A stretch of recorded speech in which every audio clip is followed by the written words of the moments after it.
Que el Señor les bendiga. La palabra que voy a compartir hoy se encuentra en el Evangelio de Marcos,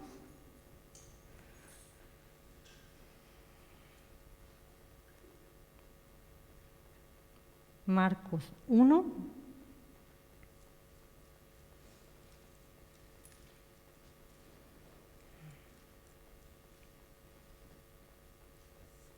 y leemos del 40 al 45.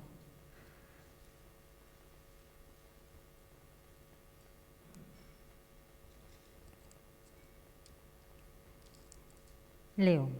Vino a él un leproso rogándole e hincada la rodilla le dijo: si quieres, puedes limpiarme.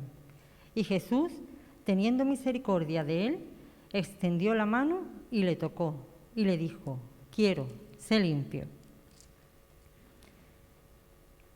Y así que él hubo hablado, al instante la lepra se fue de aquél y quedó limpio. Entonces le encargó rigurosamente y le despidió luego. Y le dijo: mira, no digas a nadie nada, sino ve, muéstrate al sacerdote y ofrece por tu purificación lo que Moisés mandó para testimonio a ellos. Pero ido él, comenzó a publicarlo mucho y a divulgar el hecho, de manera que ya Jesús no podía entrar abiertamente en la ciudad, sino que se quedaba fuera en los lugares desiertos y venían a él de todas partes. Amén. Pues a mí me gustaría pararme un momentito para hablar acerca de la lepra.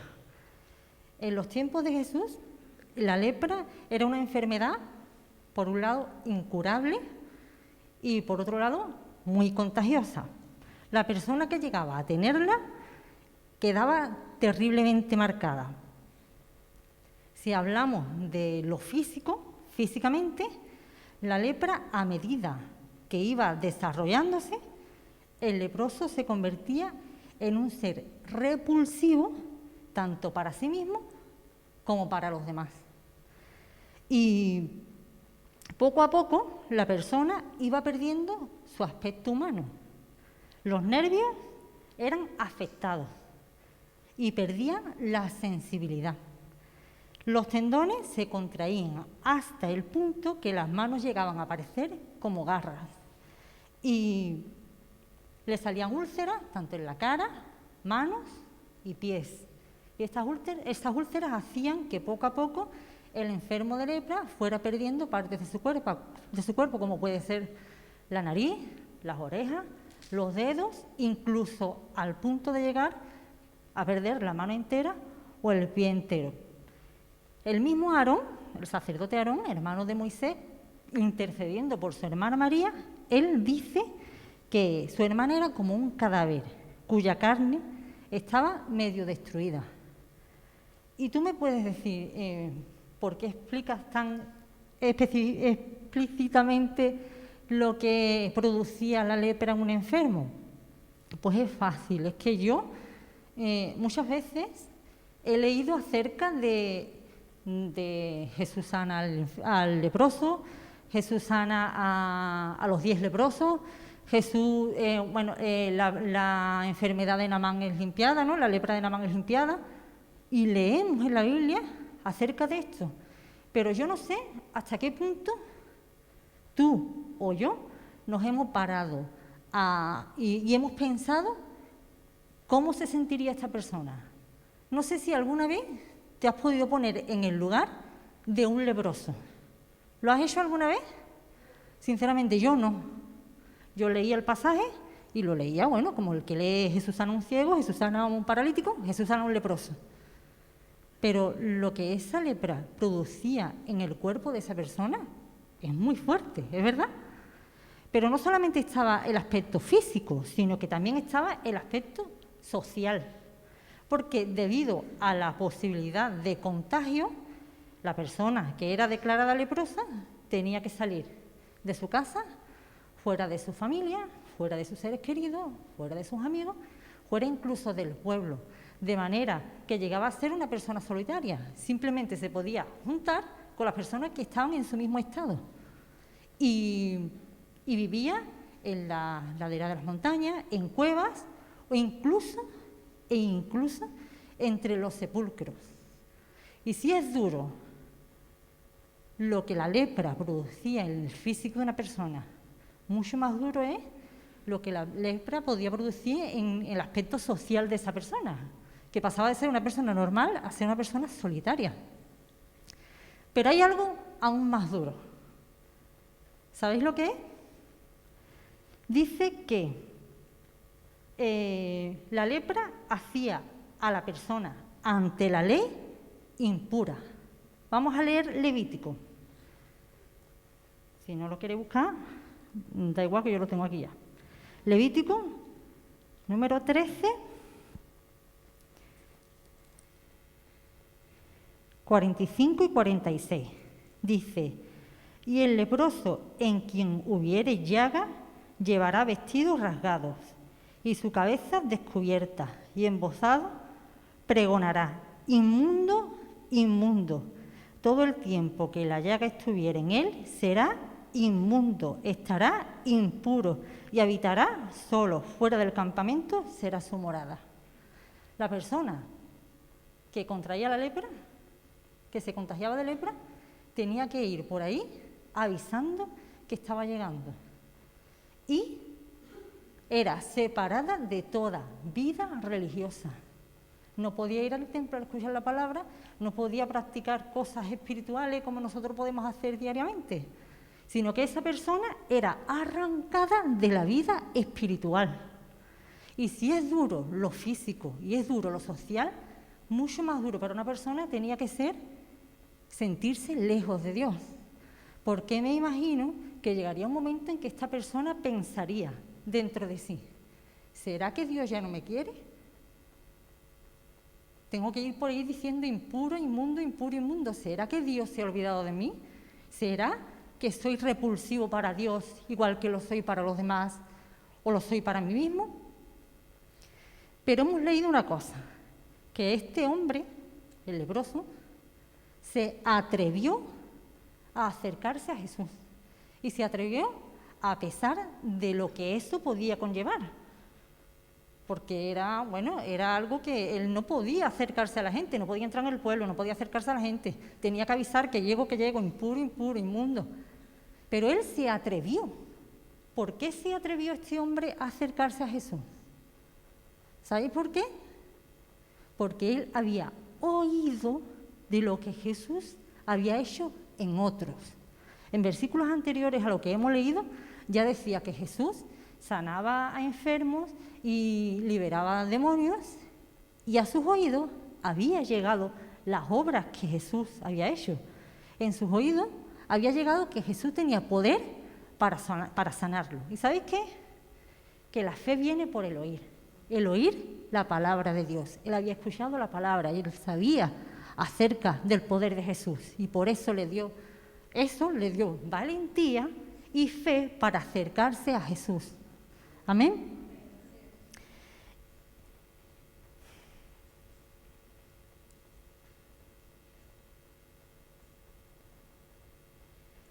¿Y sabéis qué?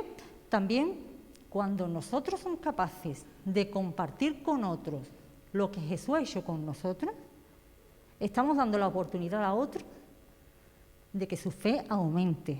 Y cuando nosotros somos capaces también de abrir nuestros oídos para escuchar lo que Dios ha hecho con otros, estamos teniendo la oportunidad también y la posibilidad de que nuestra fe de esa manera aumente. Así que tenemos la palabra de Dios. ¿Amén?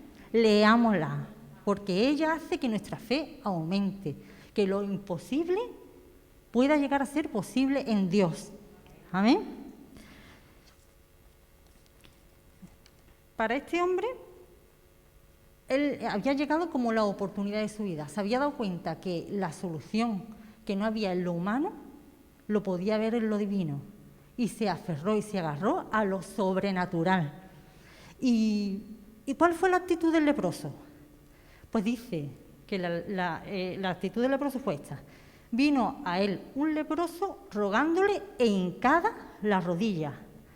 Se acercó a Jesús con humildad. Se podría haber acercado de miles de formas, Por ejemplo, con victimismo. Él podría haber dicho, mira lo mal que me ha tratado la vida, yo no me merezco esto. Podría haberse acercado a Jesús retándolo y haberle dicho, ¿serás capaz de hacer algo por mí? ¿Eres capaz de eso? Te reto, ¿no? O también con suspicacia. Podría haber dicho, ¿es verdad lo que dicen de ti por ahí? Buscando que Jesús dijera, claro que es verdad, y por ti también lo voy a hacer, ¿no? O también se podría haber acercado a él exigiéndole, que muchas personas lo hacen, o lo hacemos. Vengo para que me sanes, y me sanes ya, ¿no? Tienes de tal hora, de tal día, para sanarme, Jesús, para hacer este milagro, para darme este trabajo. Pero él se acercó con la actitud que todo ser humano se debe de acercar a Dios, con una actitud de humildad. Porque es verdad que Dios a veces se revela a nosotros como amigo y Dios a veces se revela a nosotros como Padre, pero nunca olvidemos que ese amigo y ese Padre es Dios, grande y temible, el Todopoderoso. Así que acerquémonos a Él confiadamente, pero con humildad. En Salmo 34, 18 dice, cercano está Jehová a los quebrantados de corazón y salva a los contritos de espíritu. Y en el Salmo 51, 17 dice, los sacrificios de Dios son el espíritu quebrantado, al corazón contrito y humillado, no despreciarás tú, oh Dios. Amén. Dios resiste a los soberbios, pero Dios da gracia a los humildes. Amén. Acerquémonos a Dios como Él se merece. Él es Dios, nuestro Padre, nuestro amigo, nuestro hermano, en momentos, pero Dios, con humildad. Y lo segundo que vemos dice que lo primero fue que fue con humildad, se hincó de rodillas delante de Jesús, pero lo segundo, la expresión con la que Él le habló. Dice, si quieres, puedes limpiarme. Y esta expresión no está llena de falta de fe, de ninguna de las maneras. Él ya sabía que Jesús podía, si quieres puedes hacerlo, puedes limpiarme.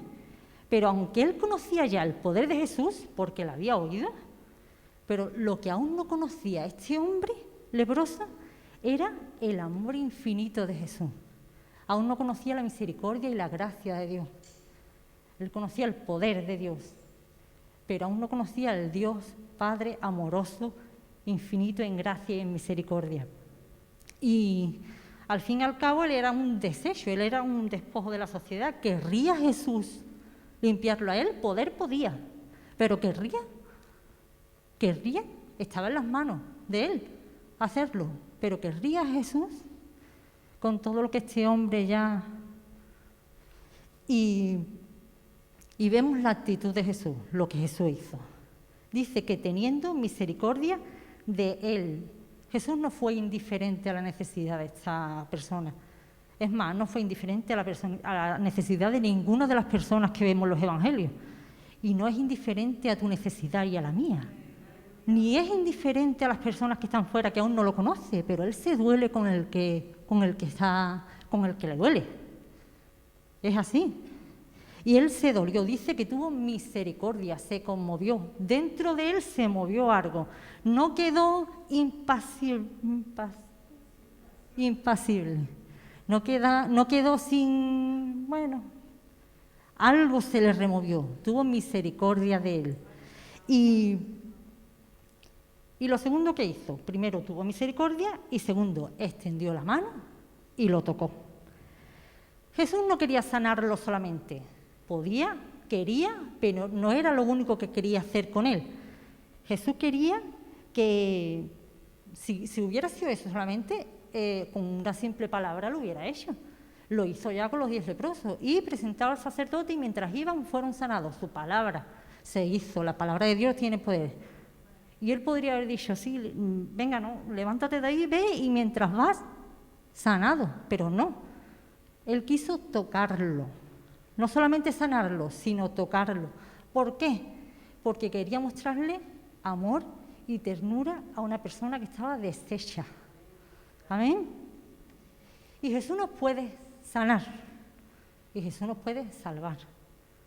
Pero Jesús también quiere mostrarte quién es Él, el amor de Dios. Amén.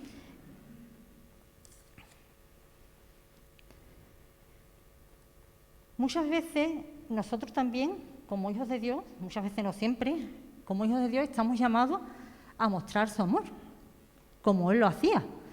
Y algunas veces los creyentes somos muy dados o nos centramos mucho en la gran comisión. Y cierto, esto es lo primero, lo primordial, es la gran comisión. Pero el hecho de que sea la gran comisión no significa que sea la única comisión. Tenemos más comisiones. Y una de esas comisiones que Jesús nos dejó, que nos mandó, fue que no estemos impasibles, que no estemos impasibles ante la necesidad de las personas, ni del hermano que tenemos en la iglesia, ni de la gente de fuera. Que sepamos mostrar el amor, que sepamos mostrar la ternura. Que hay gente que están hechos polvo, literalmente, hechos polvo. Y nosotros sí, llevemos el Evangelio, llevemos celos, porque eso es lo primero que tenemos que hacer. Pero con el Evangelio acompaña las buenas obras. Con el Evangelio, si tienes que llevar un bocadillo, llévalo. Y si tienes que ayudar a alguien que se está mudando, hazlo. O si tienes, yo qué sé, que llevar a alguien al hospital, hazlo, hermano. Predícale el Evangelio, es la gran comisión. Pero tenemos más comisiones. Amemos a las personas. Amén. Como hizo Jesús.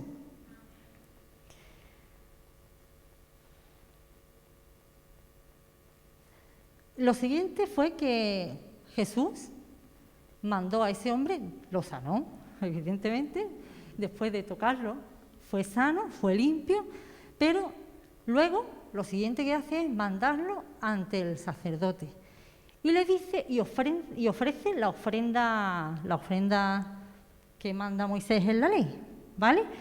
Y sinceramente, el hombre ya era limpio, era sano, tenía ya su milagro, ¿no?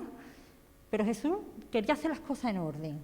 Y no solamente quería hacer las cosas en orden, sino quería terminar de restaurarlo. Él fue su sanador, Él fue su salvador, pero también quería ser su restaurador.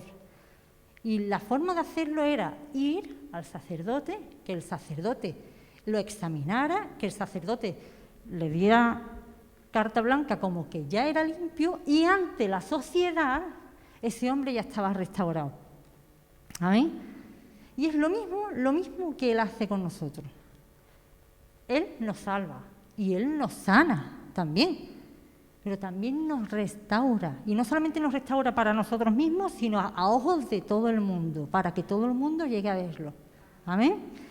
Y creo que lo he mencionado más de una vez, pero yo trabajaba limpiándole a una señora que ella era restauradora de Bellas Artes y ella me decía, Cristina, ¿no te puedes imaginar las obras que llegan a mis manos, deshechas? Son obras que parecen ya inservibles, que dices tú, ¿qué hago con esto? Pero después de trabajar mucho con ella, esa obra es restaurada y parece como nueva. Y justo eso es lo que Dios hace contigo y conmigo. Él trabaja con nosotros hasta el punto de que nuestra vida sea completamente restaurada. Amén. Y nada es imposible para Dios. Si alguien se piensa que ya es inservible, Dios puede restaurarte. Para Él nada es imposible. Y ya terminando, antes de que Jesús le mandara al sacerdote, le había dicho una cosita. ¿Sabe qué? Chitón. No vale decir nada. Él le dijo, ve, no digas nada a nadie de lo que ha pasado, sino ve y muéstrate al sacerdote, ¿no? Pero no digas nada a nadie, se lo dijo.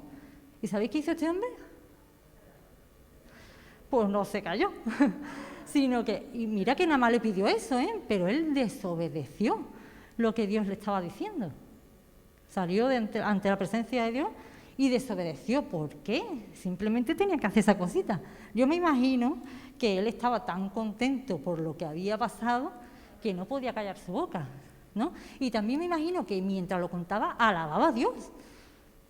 Porque probablemente él diría, Jesús me ha sanado, gloria a Dios, aleluya, Cristo vive, y un montón de cosas así, ¿no?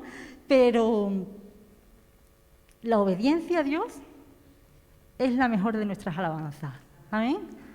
Sabéis que por esta cosita que él hizo ya Jesús no podía entrar tranquilamente a las ciudades, sino que tenía que hacerlo ahí. La desobediencia trae consecuencias, y aunque nuestras buenas intenciones y nuestros buenos deseos sean muy buenos, nunca justifican nuestra desobediencia a Dios. Aunque parezca que sea algo bueno, si Dios te ha dicho no, no. Amén. Amén. Que el Señor les bendiga.